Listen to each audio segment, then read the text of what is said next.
네, 시편 42편 1절에서 5절까지 말씀입니다. 하나님이여 사슴이 시냇물을 찾기에 갈급함같이 내 영혼이 주를 찾기에 갈급하나이다. 내 영혼이 하나님 곧 살아계시는 하나님을 갈망하나니 내가 어느 때에 나아가서 하나님께 얼굴을 배울까. 사람들이 종일 내게 하는 말이 내 하나님이 어디 있느뇨 하오니 내 눈물이 주야로 내 음식이 되었도다.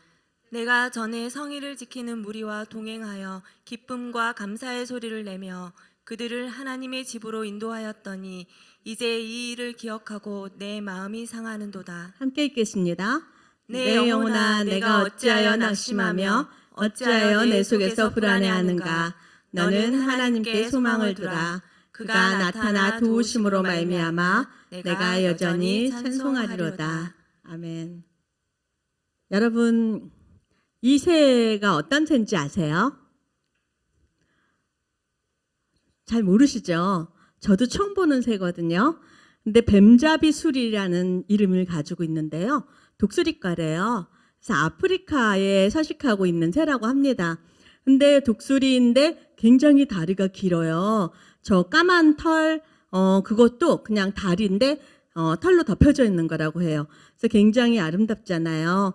그런데 이 독수리도 맹금류예요. 그래서 이름처럼 아주 모든 뱀들을 굉장히 잘 잡는다고 합니다. 뱀뿐만 아니라 다리 힘이 엄청나게 세서요. 또 다른 동물들도 이렇게 공격하고 잡아먹는 그런 새라고 합니다. 그런데 모든 뱀, 그러니까 독사까지도 다 이렇게 잡아먹는데요. 자기는 독에 대해서 면역력이 없으니까 그러니까 특징이 있어요. 이 다리에 힘이 굉장히 세대요. 그래서 다리로 뱀이나 이런 동물들을 꽉 잡아서 그 동물이 죽을 때까지 질식사할 때까지 꽉 누르는 거예요. 그래서 질식사하고 나면 죽었는지 확인하고 나서 그러고 먹는다고 합니다. 굉장히 멋있죠. 예쁘게 생긴 새가 학처럼 막 이렇게 우아하게 있는데 실상은 굉장히 무서운 새예요. 그런데요, 이 새는 대적할 자가 없겠다 이런 생각이 들었는데요. 내가 이 새를 갑자기 왜 찾아봤냐면요. 너무 재밌는 이야기를 인터넷에서 읽었어요. 궁금해서 찾아본 거예요. 어떤 이야기냐면 이 새는 천적이 있대요. 이 새도. 어떤 천적이 있냐면 사자나 뭐 하이에나나 뭐 표범원이나 이런 동물이 저기 천적이래요. 독수리인데 그런 동물들한테 잡아먹히는 거예요. 그래서 왜 그러냐 했더니 이 새는 다리에 힘이 있기 때문에 평소에도 이렇게 잘 걸어다니고 뛰어다니고 한답니다. 그러는데 이 새가 동물이 죽을 때까지 꽉 누른다 그러잖아요. 꽉 눌러서 멈춰 있는 그때를 기다리고 이 사자나 호랑이나 뭐 표범 같은 동물들이 확 덤빈다고 해요. 그러면요 너무 깜짝 놀라갖고 자기가 날 수 있는 걸 까먹는 거예요. 그래서 막 뛰어간대요. 막 뛰어가니까 아무래도 표범이나 이런 게 더 빠르겠죠. 그래서 잡아먹히는 거예요. 생각할수록 너무 웃기더라고요. 자기가 독수리인 걸 까먹고 막 뛰어가다가 그렇게 잡아먹히는 거죠. 그래서 너무 웃겨갖고 이렇게 찾아보고 새도 예쁘게 생겼는데 예쁜 거 다 소용없구나, 머리가 나쁘구나 생각을 했습니다. 그런데요, 갑자기 이게 내 모습인 것 같은 거예요. 제가 예쁘다고 얘기한 건 아니에요. 그 얘기한 건 아니고요. 어쩌면 나의 모습이고 우리의 모습일 수 있겠다 이런 생각이 들었습니다. 왜 그러냐면요, 우리가 어떤 존재죠? 우리는 하나님의 자녀예요. 하나님의 사랑받는 자녀입니다. 그리고요, 무엇보다 모든 이름 위에 뛰어난 모든 능력의 이름 예수, 그 예수의 이름을 가진 그리스도인들이란 말이에요. 그런데 살아가다가 내 앞에 문제가 생기거나 두려움이 있거나 어떤 어려움이 생기면 내가 누군지 다 까먹어버려요. 내 소망이고 부르심이고 다 까먹어버리고 그저 그냥 막 도망가려고 그냥 막 뛰는 거예요. 그냥 뛰면서 내가 그동안에 어떤 경험을 했고 내 하나님이 어떤 분인지 생각도 안 나는 거예요. 그러니까 이게 나의 모습이구나 이렇게 생각해서 굉장히 부끄러워졌습니다. 그렇다면 예수의 이름을 가진 그리스도인들인 우리는 그런 염려나 불안이나 낙심의 상황을 안 만나나요? 아닌 거 우리 잘 알잖아요. 그렇죠? 매일매일 우리는 희망적이었다가도 금방 절망적이기도 하고요. 또 괜찮았다가 막 신났다가도 굉장히 슬퍼지기도 하고요. 또 성공했다 찬양을 부르다가 갑자기 또 실패해서 이렇게 낙심하고 그러는 것이 우리의 모습 아닙니까?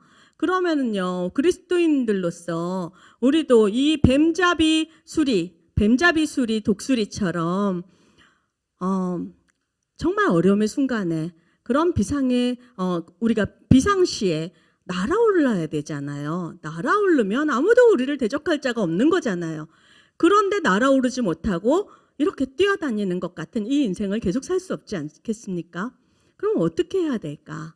그리스도인들이 이런 문제나 절망의 순간들이 다가왔을 때 우리가 어떻게 승리할 수 있을까? 어떻게 그 고비를 넘어가고 그 순간에 멋지게 하늘을 날아올라서 정말 그리스도인의 이름에 그 명예에 부끄럽지 않은 사람들이 될 수 있을까?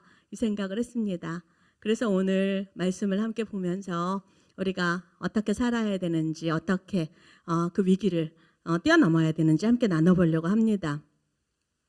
오늘 읽었던 시편 42편은요. 저자도 굉장히 암울하고 고통스러운 시대에 이 글을 쓴 것 같아요. 42편과 43편은 같은 저자가 기록했다. 이렇게 이야기를 합니다. 왜냐니까 이 후렴구가 반복되는 후렴구가 있는데 이게 42편, 43편에 동일하게 나오고 있거든요. 그런데 이 시를 누가 썼나 이렇게 봤을 때 고라자손의 시다. 이렇게 이야기를 하고 있습니다. 고라자손은요, 어떤 사람들이었냐면 성전 문지기였어요. 근데 문지기인데 그러면 저처럼 저 뒤에서 문 열어주고 닫아주고 이런 문지기가 아니고요. 그 당시에는 하나님께서 성전에 거하신다 이렇게 했잖아요. 그러니까 하나님 가장 가까운 곳에서 하나님을 찬양하는 사람들이었어요. 그래서 이 사람들의 사명이 찬양하는 사명이었어요. 찬양을 한다는 것은 하나님의 크신 일을 보고 찬양하고 높이고 칭찬하고 알리고 감사의 고백을 드리고 이런 것들이 찬양이잖아요. 그래서 그렇게 하던 사람인데 지금 아주 절망적인 상황을 만난 겁니다. 그래서 왜냐하니까 이 시편을 보면 그 이유가 자세하게 설명되어지지는 않지만요. 이 내용들을 이렇게 보면 그렇습니다. 바벨론에 포로로 잡혀간 고라 자손 중에 한 사람이 이렇게 나라를 잃은 절망적인 상황에서 이 시를 기록했다. 이렇게 이야기들을 하고 있습니다. 그러니까 굉장히 암울하고 힘들고 진짜 우리가 생각하는 그 절망과 낙심의 상황이겠죠. 그런데요, 우리가 오늘 1절에서부터 5절까지만 읽었는데요. 여기에 보니까 요 짧은 구절 안에서도 이 저자가 얼마나 낙심이 깊었고 얼마나 또 슬픔이 있었는지 힘들었는지 이 이야기가 세 가지로 이렇게 나오고 있습니다. 그러면 무엇 때문에 이렇게 낙심하고 불안했을까? 이 세 가지를 먼저 볼게요. 첫 번째 함께 읽어보겠습니다. 시작. 하나님을 잃어버렸기 때문이었다. 네, 하나님을 잃어버렸고 또 하나님을 놓쳤기 때문입니다. 하나님을 놓쳤다. 하나님을 잃어버렸다. 이게 무슨 말일까요? 먼저 1절, 2절 말씀이 있습니다. 우리 아까 읽었지만 1절, 2절 말씀인데요. 큰 소리로 우리 말씀을 함께 같이 읽어보겠습니다. 시작. 하나님이여 사슴이 시냇물을 찾기에 갈급함같이 내 영혼이 주를 찾기에 갈급하나이다. 내 영혼이 하나님 곧 살아계시는 하나님을 갈망하나니 내가 어느 때에 나아가서 하나님의 얼굴을 배울까? 네, 이 그 유대 땅은요 굉장히 황량한 곳입니다. 그 땅이 석회질로 되어 있어요.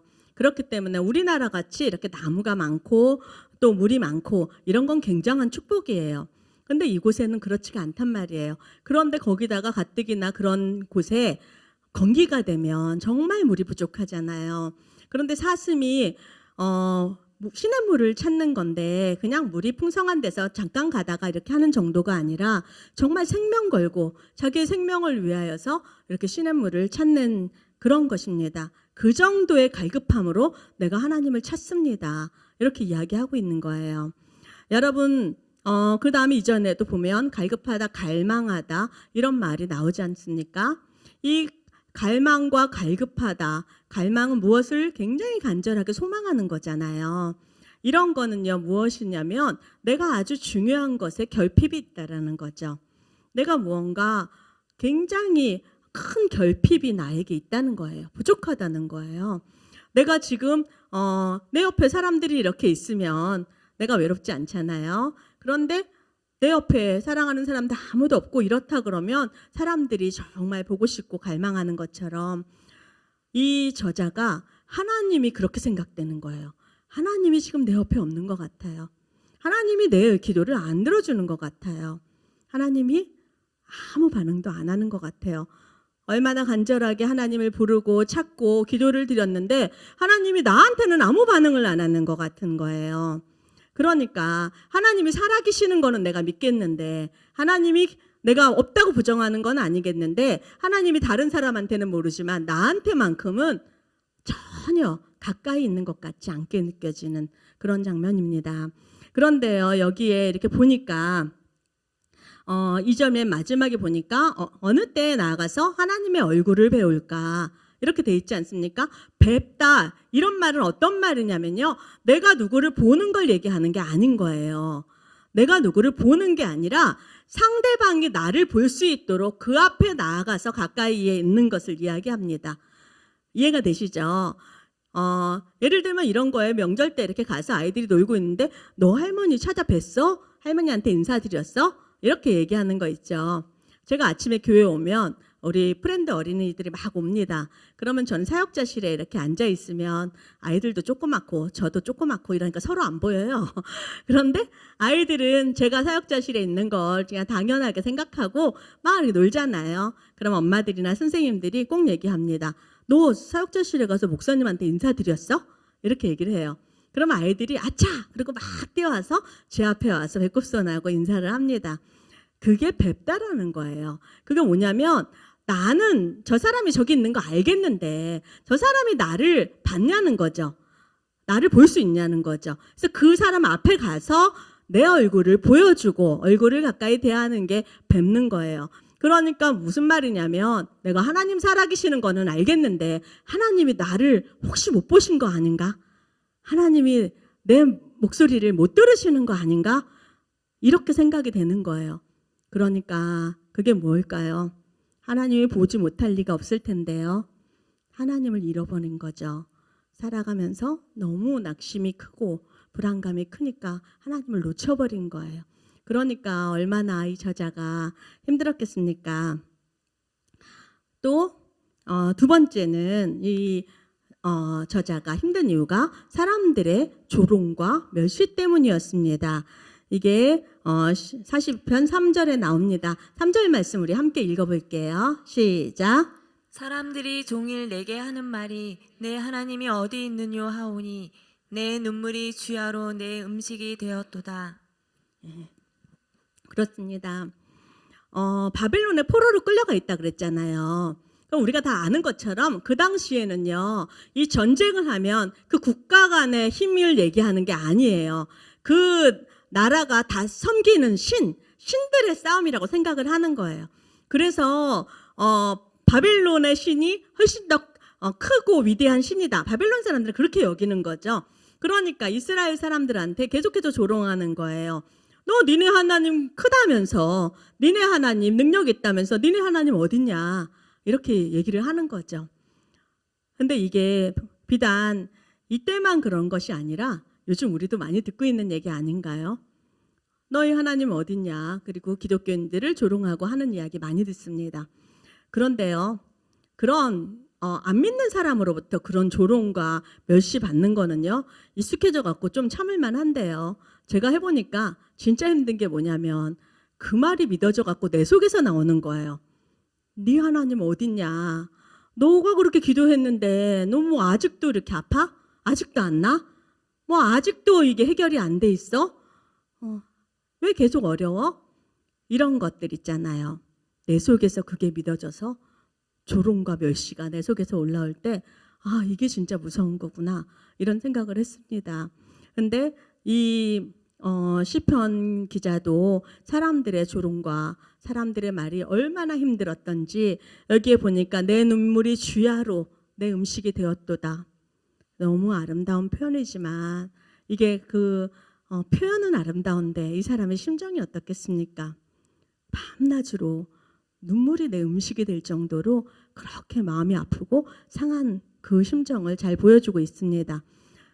시편 기자의 또 마지막 세 번째 낙심과 그 불안의 이유입니다. 3번 함께 읽어볼게요. 시작. 예배를 드릴 수 없는 상황 가운데 있었기 때문이었다. 네. 예배를 드릴 수 없었다. 우리가 그러잖아요. 있는 곳에서 예배 드릴게요. 나 혼자서 예배 드릴게요. 온라인 예배 드릴게요. 이렇게 하잖아요. 물론 그것도 예배입니다. 근데 이 기자가 하는 말은 어떤 말이냐면, 이게 밑에 제가 안 고쳤나요? 42편 4절입니다. 4절 말씀 함께 읽어볼게요. 시작. 내가 전에 성의를 지키는 무리와 동행하여 기쁨과 감사의 소리를 내며 그들을 하나님의 집으로 인도하였더니 이제 이 일을 기억하고 내 마음이 상하는도다. 네. 여기에 보니까 성일이라고 나오잖아요. 이게 사람 이름이 아니고요. 다 알겠지만 거룩한 날인데요. 이거는 무엇을 이야기하냐면 이스라엘의 명절을 이야기합니다. 우리가 잘 알고 있지만 이스라엘의 명절이 되면 어느 곳에 있든지 유대인 남자들은 예루살렘 성전으로 올라와서 하나님께 예물을 드리고 제사를 지내고 이렇게 예배하게 돼 있었습니다. 그렇기 때문에 이렇게 그게 하나님 얼굴을 배우는 거라고 생각을 하는 거였어요. 그러는 상황인데 그때 명절 때 그때 추억이 갑자기 확 떠오른 거예요. 나는 지금 가고 싶어도 못 가는구나. 그때 내가 거기에 성전에 올라갔을 때 나랑 함께 있었던 사람들하고 내가 크게 찬송하고 크게 기뻐하고 함께 이렇게 즐거워하면서 그렇게 하나님 앞에 나가서 예배했었는데 나는 이제 못 가는구나. 소외되었구나. 떨어져 있구나. 이게 굉장히 마음속에 상함이 되는 것입니다. 그 옛날의 일을 떠올리면서 그게 감사가 되는 것이 아니라 지금 나는 하고 싶어도 할 수 없는 처지이고 가고 싶어도 갈 수 없는 처지이고 이렇기 때문에 이게 굉장히 마음의 상함이 되었다고 이야기하고 있습니다. 우리 이거 잘 이해하지 않습니까? 코로나 때문에 우리가 경험해 봤잖아요. 우리가 함께 이렇게 예배 드리는 게 너무 당연한 줄 알았는데 정말 가고 싶었는데 갈 수 없고 영상으로만 예배 드릴 때 우리 얼마나 힘들었습니까? 그런데 영상이 이거 끝나면 곧 가보겠지 이렇게 할 수 있는데 이방 나라에 포로로 끌려가서 그랬으니 얼마나 이 사람의 마음이 힘들었겠습니까? 네, 그렇습니다. 그래서 이 시인은 이 세 가지로 인하여서 너무 불안했고 너무 낙심했어요. 마음이 너무 상했어요. 그래서 그 다음에 계속해서 보면 이 마음이 상하고 나면 그냥 마음만 상하는 것이 아니라 이게 몸으로 나타나서 뼈가 다 그냥 녹고 뼈가 상하고 이랬다고 이야기를 하고 있습니다. 이런 상황에서 우리가 생각을 해봅시다. 이게 비단 이 시인에만 해당되는 일일까요? 우리는 이런 일 경험하지 않았나요? 우리가 살아오는 세상이 때때로는 우리가 그래요. 하나님을 만나서 너무 감격하고 기쁘고 그 은혜에 막 크게 간증하고 이렇게 하지만 때로는 금방 흔들리고 무너지고 이러는 게 우리 삶이잖아요. 하나님이 가까이 있는 것 같지 않고 아무리 기도해도 내 기도는 안 들어주시는 것 같고 응답이 없는 것 같고 이런 시간이 온단 말이에요.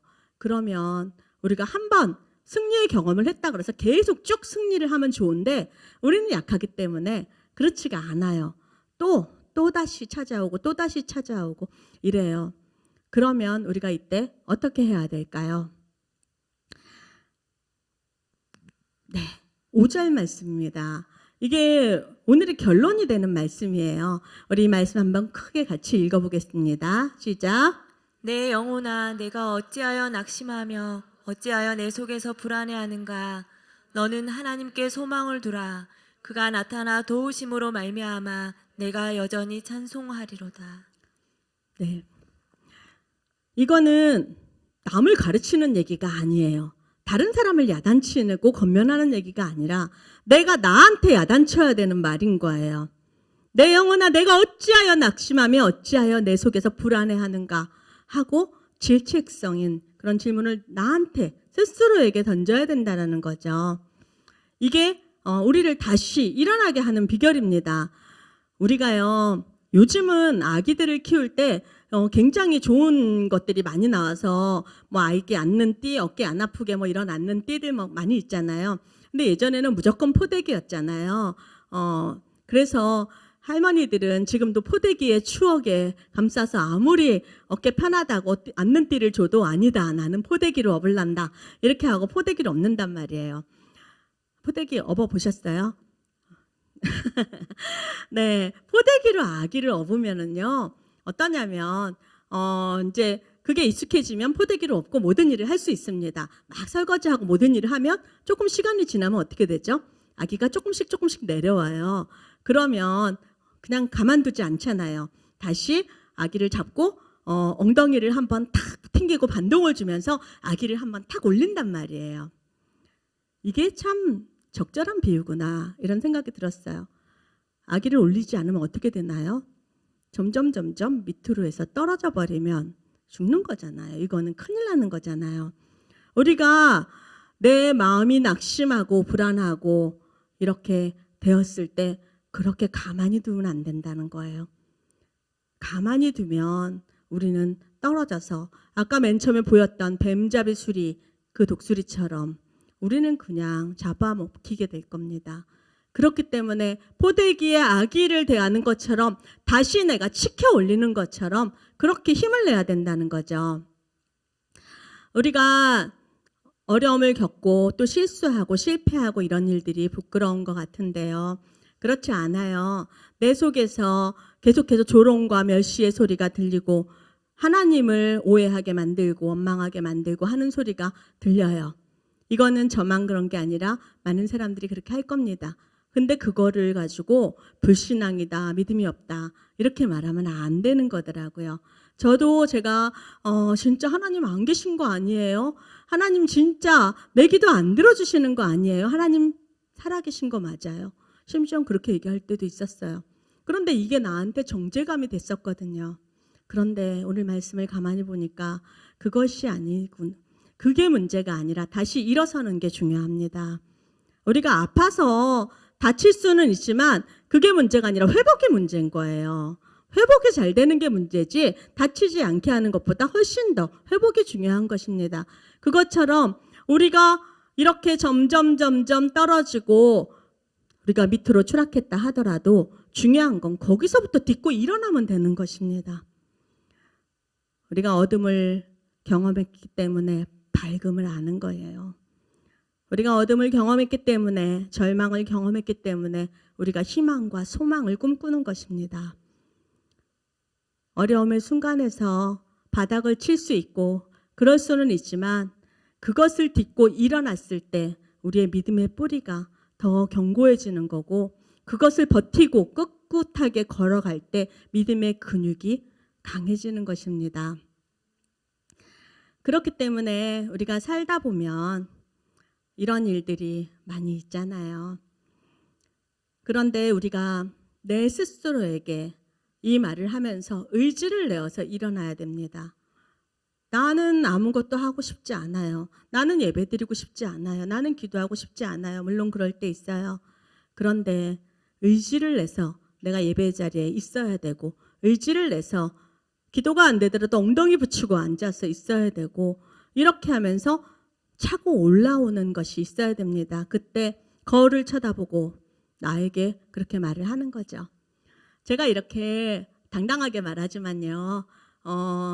저도 굉장히 약한 사람입니다. 어쩌면 여러분보다 더 약한 사람이에요.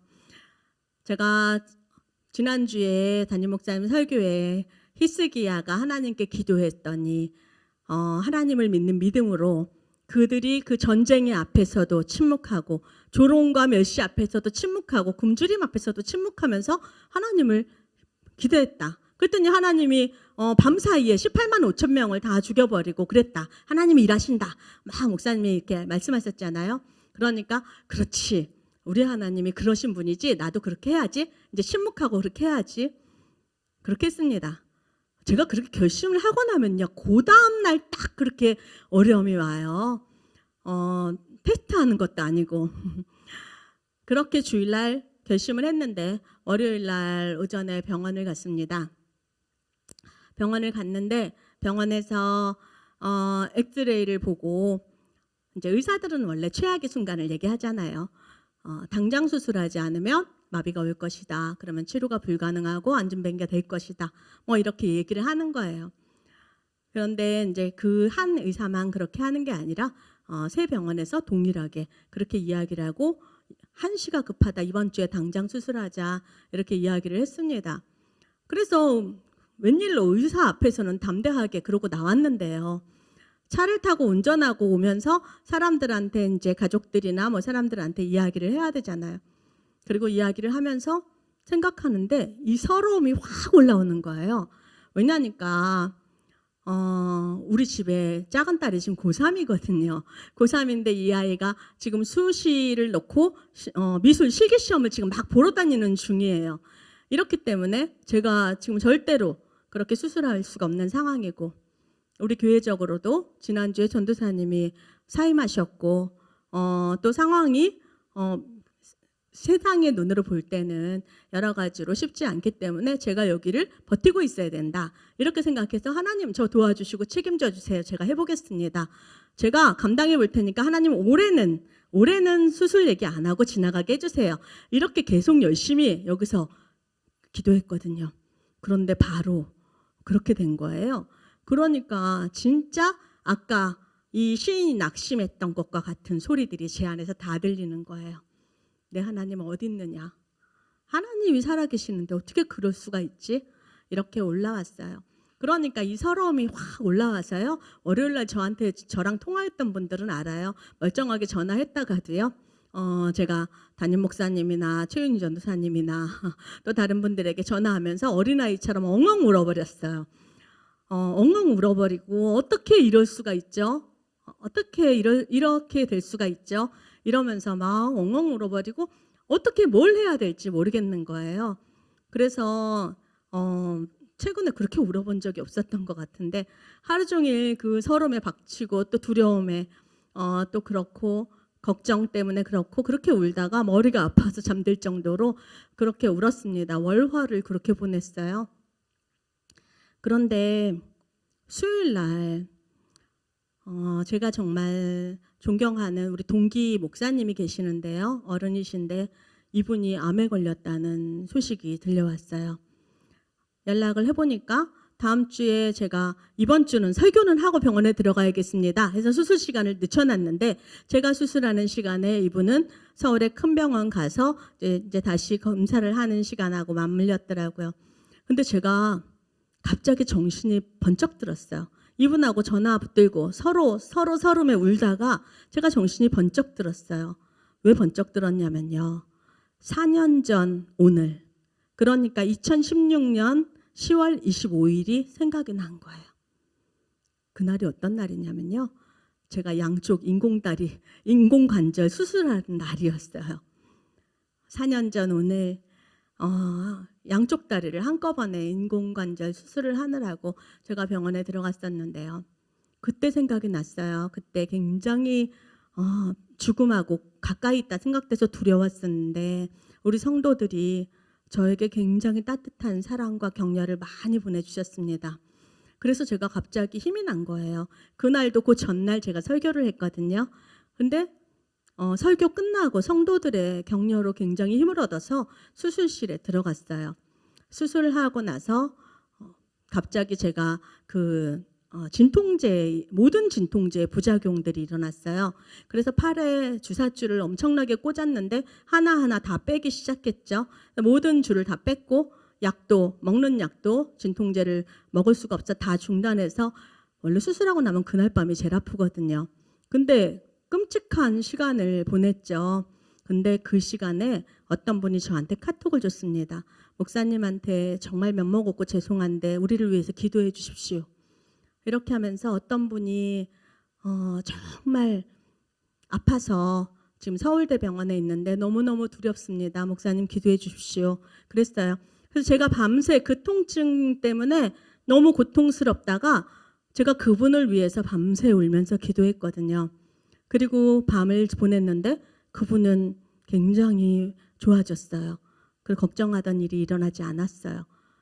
그랬는데 제가 수요일 날 제 동기 목사님하고 전화하다가 갑자기 그 장면이 생각나는 거예요.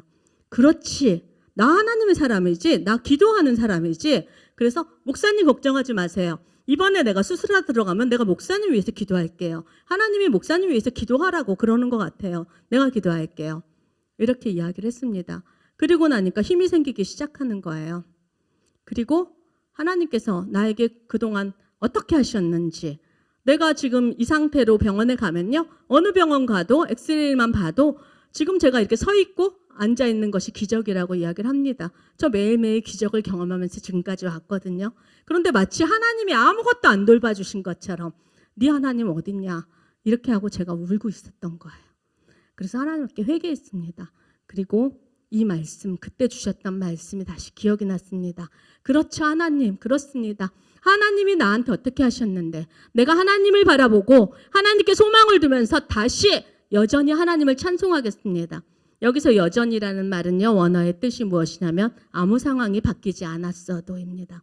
아무것도 바뀌지 않았어도 하나님께서 반드시 일하실 걸 믿고 내가 찬송하겠습니다. 왜냐하면 하나님께서 도우실 건데, 반드시 도우실 건데, 이 도우시는 시간과 때와 방법은 내 맘대로가 아니라 하나님 주권이거든요. 그렇기 때문에 하나님 내가 그렇게 하겠습니다. 이렇게 하니까 힘이 났어요. 그랬는데요, 제가 친한 동생이 전화가 왔어요.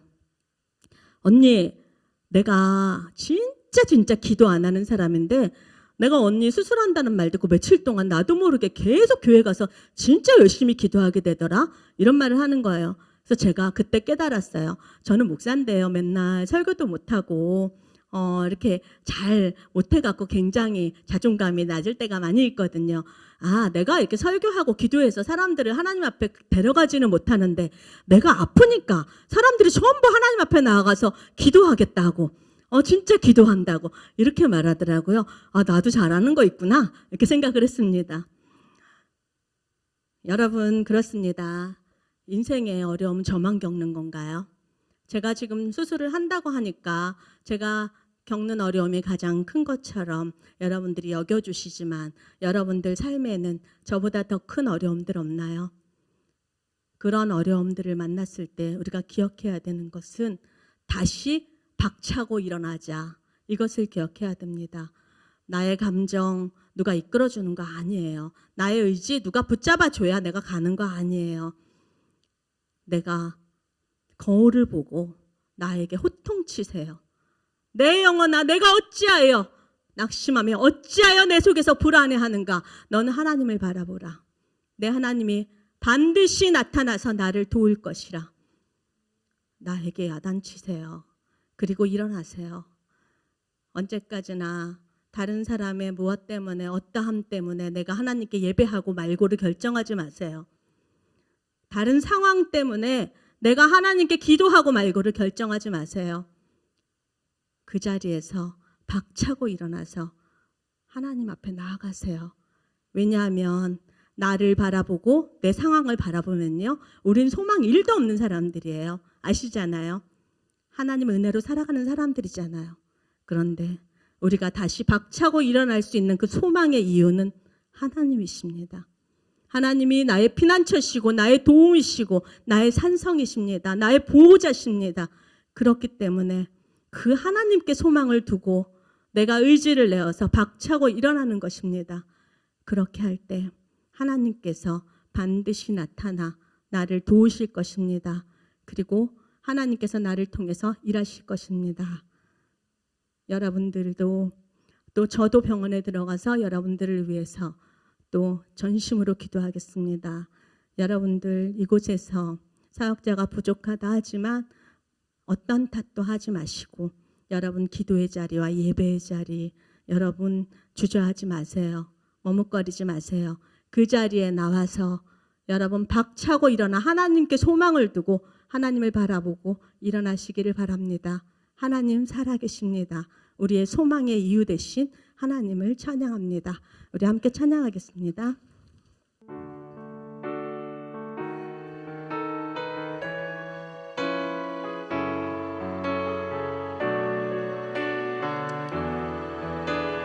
오직 하나님만 바라봅시다.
우리의 삶은 다 고단하고 그래요. 이 땅에선 나그네 삶입니다. 그렇기 때문에 지금 아니어도 언제라도 우리에게 어려움이 있을 수 있고 고단함이 있을 수 있습니다. 그렇지만 우리의 시선을 하나님께로 둡시다.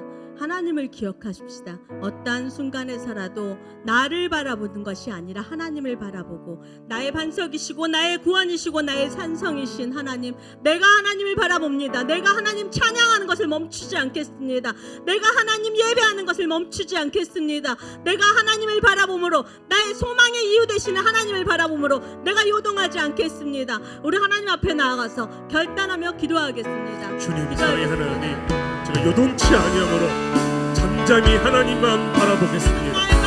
그래서 나의 구원이 하나님께 계심을 내 입술로 고백하겠습니다. 나의 소망이 아버지 하나님께서 나는 것을 내가 내 입술로 선포하겠습니다.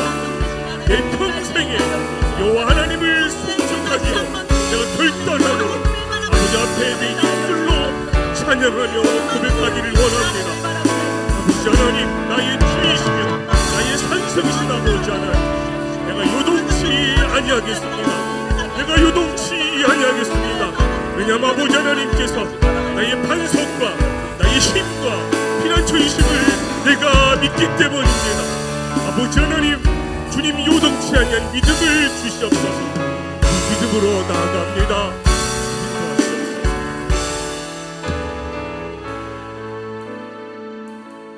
하나님 감사합니다.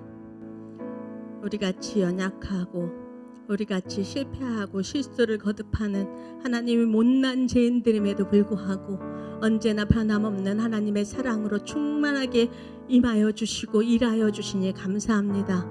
하나님, 우리를 바라볼 때는 아무 소망이 없음을 고백합니다. 오직 하나님만이 우리의 소망이시오 소망의 이유가 되십니다. 하나님, 우리 이곳에 모인 자들에게 충만하게 은혜 내려 주시옵소서. 각 사람의 머리에 주님 손 얹어 주시고 기름 부어 주시옵소서.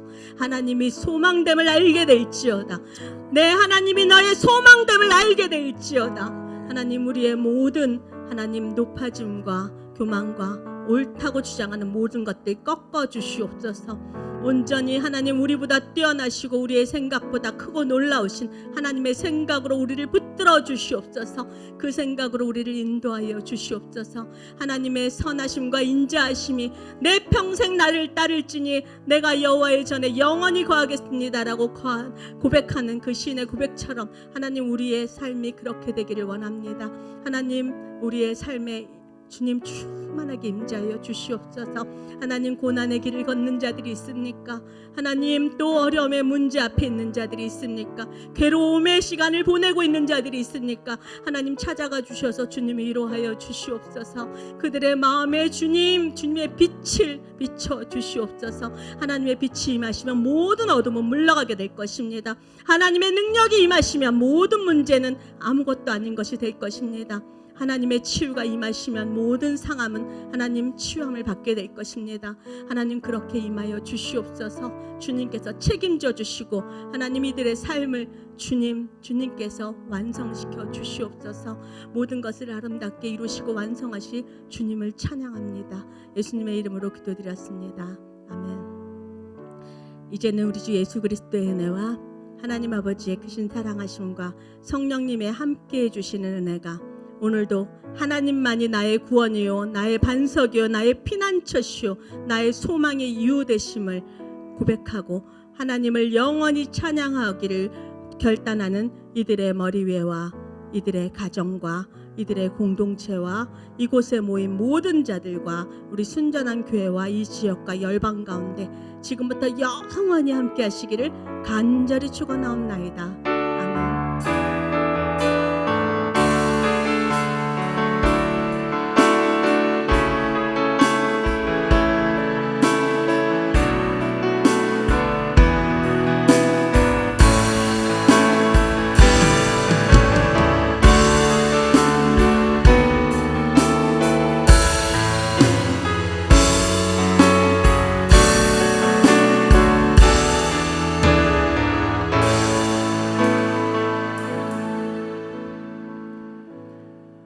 네. 또 여러분 한 주간도 평안하시기를 바랍니다.